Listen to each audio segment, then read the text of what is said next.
He didn't shout. That was the part that scared everyone. They just looked at him long enough for the room to go quiet. You work for me. No one moved. For years, nobody had heard him say that. Not like that. They called him the king.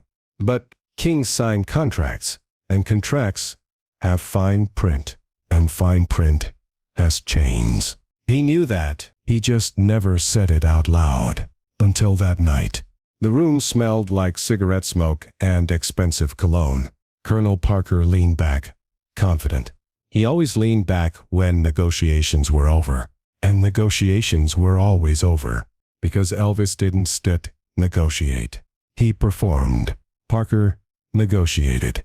That was the arrangement. That was the myth. But something had shifted. Ticket sales were strong. Vegas was profitable. Merchandise was everywhere. Money wasn't the problem. Control was. Elvis, Parker said calmly. This is how it works. He had said that sentence for over a decade. This is how it works. Tour, schedules, film contracts, Vegas residencies, television specials.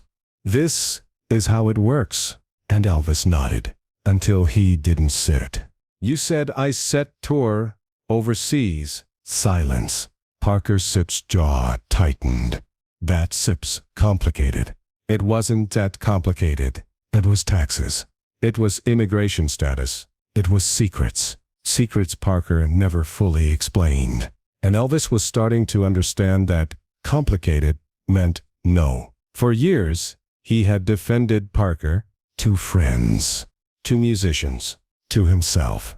He made me, but that sentence had started to rot inside him.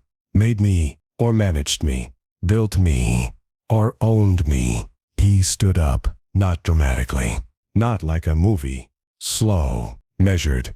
But for the first time, the movement didn't feel rehearsed. I could replace you. It wasn't said loud. It wasn't said angry. It was worse. It was honest. Everyone in the room froze, because this wasn't said about money. It was said about touring. It wasn't said about contracts. It was about authorship. Who was writing? Elvis Presley, the man, or the machine? Parker didn't flinch. He had survived worse. You could try. 2 words. Calm, confident, terrifying. Because they carried something unsaid. You once did. And that was the fracture. Not fear of Parker. Fear of what would happen without him. Parker was protection, structure, blame. If the schedule was brutal, Parker Sip's fault. If the films were bad, Parker Sip's deal. If Vegas felt like a cage, Parker built it. Fire him, and the cage disappears. But so does the excuse.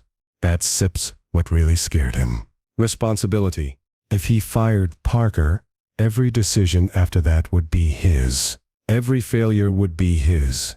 Every misstep, his. No shield, no villain, just him. He sat back down. That small movement said everything. The room exhaled. Parker adjusted his jacket. Victory without celebration. You need rest, Parker said smoothly. We'll add 2 more cities. 2 more cities. Always 2 more cities. Always later. Always after this run. After this deal. After this season. The truth? He wasn't trapped by a contract. He was trapped by momentum, by expectation, by the image of himself that required constant feeding. The king can disappear. The king performs. Even if the man is tired. Later that night, alone, he stared at a mirror. No crowd. No colonel. No applause. Just a face, slightly unfamiliar. I could have done it, he muttered. Could have. Not will. Not did. Could have. History would remember. Loyalty. Business, partnership. A legendary manager-artist duo. But it would never record that pause. That brief, flickering possibility of autonomy. He didn't fire him.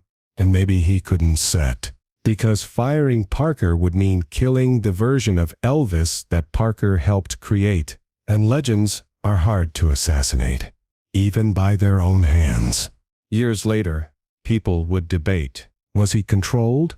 Was he complicit? Was he manipulated? Or did he prefer the comfort of a system that kept him from deciding too much? Both versions survive. The puppet and the partner. The prisoner and the strategist.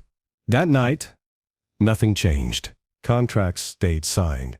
Shows stayed booked. Money kept flowing. The myth remained intact. But something invisible shifted. For the first time, he saw the door. He just chose not to walk through it. And sometimes, that's the loudest decision of all.